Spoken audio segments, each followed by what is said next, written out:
pamusoroi nokuchingamidza zvekare kuchirongwa tsika dzevatema. Muchirongwa chanhasi tiri kuda kukurukura nhaurwa yemafuko emashavi. Mashavi aifukidzwa matewe akaita sei? Tisati taenda mberi zvakanyanya nekutarisa nhaurwa yedewe raifukidzwa shavi, ngatitarisei nhaurwa yekuti inzwi rekuti shavi rakabva pai. Inzwi rekuti shavi rakabva pakuti shava. Shava zvinomborevei? Kana tichitaura nhaurwa yekuti shava kana kuti chinhu chishava, tinenge tichingoreva kuti chinhu chakatsvuka. Zvino kana tichitaura nenhaurwa yehutsvuku, hutsvuku hwakasiyana siyana. Tine hutsvuku pachirungu hwatingati light brown, tine hutsvuku hwered. Saka kana tichitaura pachivanhu, kana munhu akati munhu mushava, kana akati chinhu chishava, kana kuti tichitaura nehushava, tiri kutaura pachirungu pamusoro pemavara angaita maviri, light brown nered. Ndizvo zvatingataura tichiti hushava.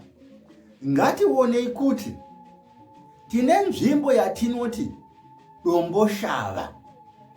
Nzvimbo inonzi domboshava yakapiwa zita rokuti domboshava pamusoro pekuti mabwe ariko ari light brown asi anonzi akatsvuka. Mabwe anowanikwa kunzvimbo inonzi domboshava ari light brown asi anonzi pachivanhu akatsvuka. Toenda kunzvimbo inonzi mashava. Inzwi rekuti mashava rakabva pakuti makomo mashava kana kuti mabwe mashava. Asi tikatarisa gomo remashava tinoona kuti gomo iri riri red, idzvuku.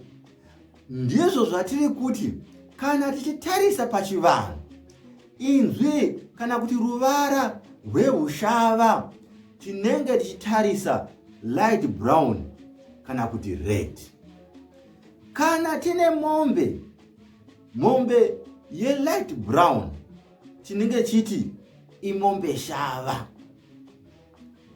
Tobva zvekare ipapo, kana tikaona munhu ari light brown tinoti mushava, zvichireva mutsvuku. Ndipo pari kubuda nhau yehushava kuti chinhu chiri light brown tinochiti chishava kana chitaura pachivanhu chedu. Ngatichibva ipapo zvekare, ngatichionai kuti kana vanhu vachivhiya mhuka, munhu akapfuura nepavanhu ivavo anoti chishava pavarume.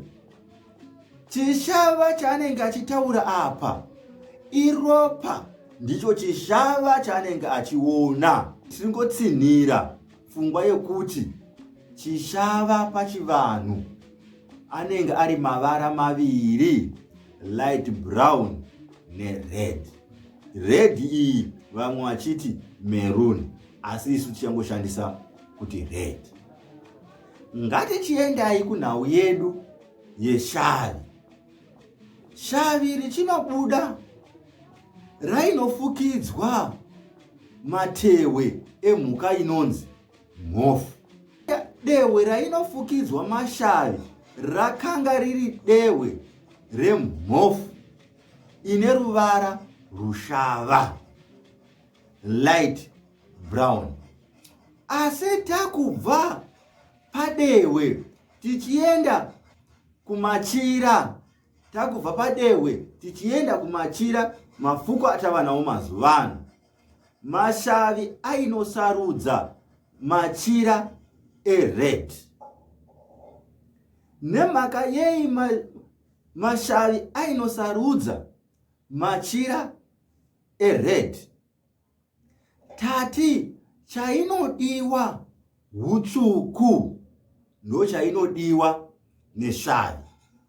Zvekare shavi rakanga rine mukurumbira rakaita sekuti rakanga rakanyanya kukosha richinoremekedzwa makare kare upambe pfumi husati hwauya, ishavi rehuhombarume. Hombarume akanga ari muvhimi. Shavi rekunovhima ndiro shavi raita sekuti rainoremekedzwa makare kare iwawo. Zvino tine shavi rehuhombarume. Munhu akanga ari muvhimi achikwanisa kunovhima zvakanyanya, akanga zvekare ari murwi iri mhare. Saka zvinhu izvi zvainofambidzana, umhare nehuvhimi, asi zvinhu izvi zvese zvakanga zvine ropa mukati, zvainobudisa ropa mukati, zvainobudisa hutsvuku mukati mazvo. Saka tichanoona kuti mashavi akanotora machira eruvara rutsvuku rwered. Tine mashavi akanosiyana-siyana atiinawo, asi tikanotarisa mashavi mazhinji anenge achinotora machira atinenge tichinoona kuti ane hutsvuku red mukati mawo. Zvino hatisida kuendera mberi zvakanyanya panhaurwa iyi, nekuti tichanoda kunobata mashavi akasiyana-siyana, mafuko anofukiwa nemashavi akanosiyana-siyana. Tichanoda kunobata retso rakamira riri rega, tichanoda kunobata dzviti rakamira riri rega, tichanoda kunobata machira atinoti mazita awo akabva kumutauro weChiswahili, tichitsanangura kuti zvakanofamba sei ipapo. Ndiyo nhaurwa yatichange tichida kunotarisa muzvirongwa zviri kutevera, nhaurwa yemashavi. Tichanyanya kuda kubata dzviti, tigobata zvekare shavi rehuhombarume rekuvhima rinobudisa machira atinoti machira eretso. Tione kuti zvakafamba sei. Retso racho rinomukurumbira zvakanyanya muZimbabwe rakabvepi, ko inzwi rekuti retso rakabva kupi? Ndozvatichange tichitaura muzvirongwa zvinotevera. Ndatenda, neni sekuru venyu.